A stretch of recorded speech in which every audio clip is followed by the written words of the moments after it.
آج وزیر دفاع خواجہ آصف نے بھی کہا کہ ایٹمی ہتھیار بیچ کے قرضے بھی اتاریں گے. پیسے دو، خدا کے لیے پیسے دو. بیگن.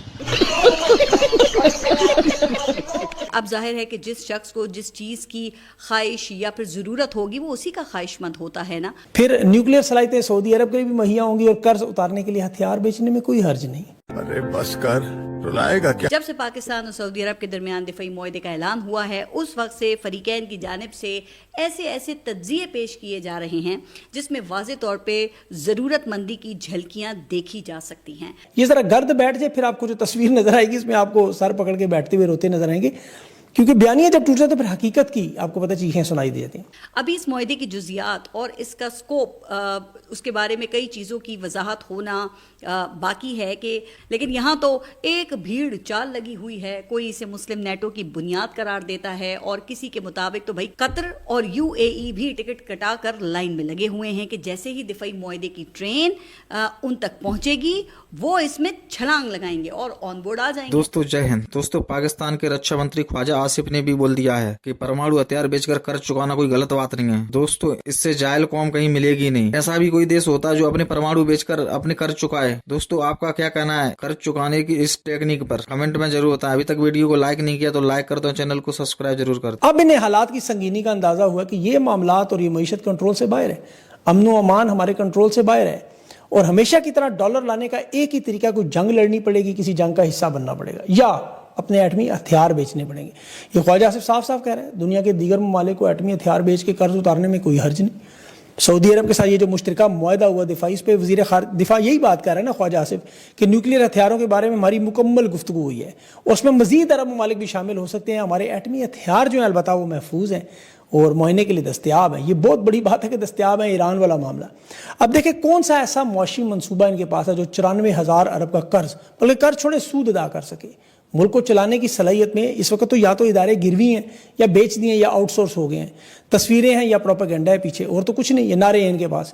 اب کچھ نے تو موقع پا کر یہ خوشخبری بھی سنا دی ہے کہ اب دیکھتے ہی دیکھتے پاکستان کا سارا قرضہ اڑ جائے گا. اچھا قرضہ کیسے اڑ جائے گا بھائی؟ یہ تو کسی نے نہیں بتایا. لیکن اس پر مجھے بچپن کا وہ ایک کھیل یاد آ گیا جس میں سارے بچے مل کر بیٹھتے تھے اور کھیلتے تھے اور ایک بچہ آواز لگاتا تھا چڑیا اڑی، طوطا اڑا، اس طرح مختلف پرندوں کے نام لیتے تھے جس پر سب بچے پھر ہاتھ سے اڑنے کا اشارہ کرتے تھے. پھر پرندوں کا نام لیتے لیتے اچانک آواز آتی تھی ہاتھی اڑا، اس پر اگر کوئی اڑنے کا اشارہ کر دیتا تو پھر وہ گیم سے آؤٹ ہو جاتا. تو اب ایسے ہی کچھ لوگ ہاتھی اڑانے کی کوشش فرما رہے ہیں اور وہ بھی سفید ہاتھی. لیکن ایسے لوگوں کو کون سمجھائے کہ اگر بچپن کے کسی کھیل میں ہاتھی نہیں اڑ سکتا تو حقیقی دنیا میں وہ کیسے اڑ سکتا ہے؟ ارے خدا کے بندو، قرض اڑانے سے پہلے سفید ہاتھیوں سے تو جان چھڑا لو.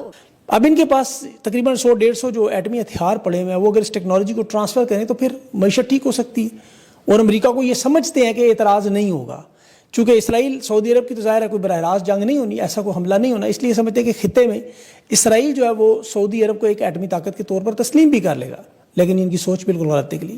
امریکہ نے صاف صاف کہہ دیا ایسا نہیں ہونے دیں گے، کیونکہ ایک تو ظاہر ہے نیوکلیئر پالیسی دنیا میں اس کو پھیلاؤ کو روکنے کے لیے جو بڑے چیمپئن ہیں.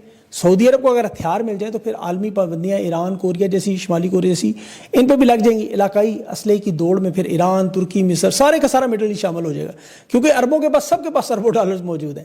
تو اس میں کوئی دو رائے نہیں کہ خطے میں بالادستی اور جاریت روکنے کے لیے، جیسے بھی آج ایران نے دیکھیں اسرائیل ایران کی جنگ کے بعد بھی آج ہائپر سونک کا وہ اپنا سجیل میزائل کا تجربہ کیا 2700 کلومیٹر کی رینج کا مارک 10 کی سپیڈ کے ساتھ.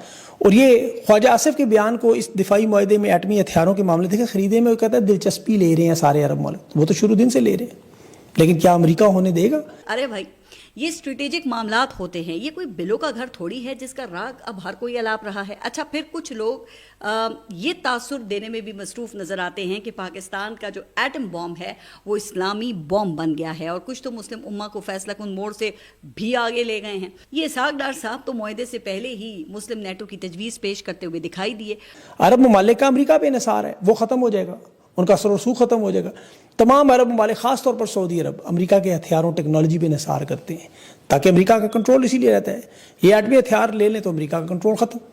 اب دفاعی معاہدے کے نام پر سعودی عرب اور برطانیہ کے درمیان آج جو یمن کے حوثیوں کے حملے کے خلاف جو اتحاد بنا ہے یہ اسی کا حصہ ہے، باقاعدہ معاہدہ.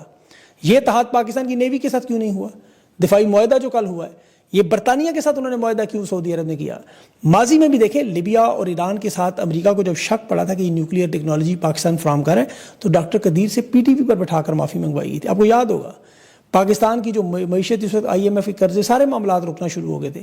اس حوالے سے یہ بات بھی کہی جا رہی ہے کہ پاکستان کے سب سے بڑے مخالف انڈیا کے ساتھ سعودی عرب کے اچھے تعلقات ہیں، جبکہ دوسری طرف سعودی عرب کے علاقائی حریفوں میں ایران شامل ہے جو پاکستان کا ہمسایہ اور دوست ہے. اچھا، اب مزے کی بات یہ ہے کہ سعودی عرب کے ایک آفیشل سے رائٹرز نے یہ سوال پوچھا جس پر جو سعودی نمائندے تھے ان کی طرف سے یہ جواب دیا گیا، بلکہ انہوں نے یہ واضح کیا کہ ہمارے تعلقات انڈیا کے ساتھ پہلے سے کہیں زیادہ مضبوط ہیں، ہم ان تعلقات کو مزید بڑھاتے رہیں گے اور جس حد تک ممکن ہو سکے گا خطے میں امن قائم کرنے میں اپنا کردار ادا کرتے رہیں گے.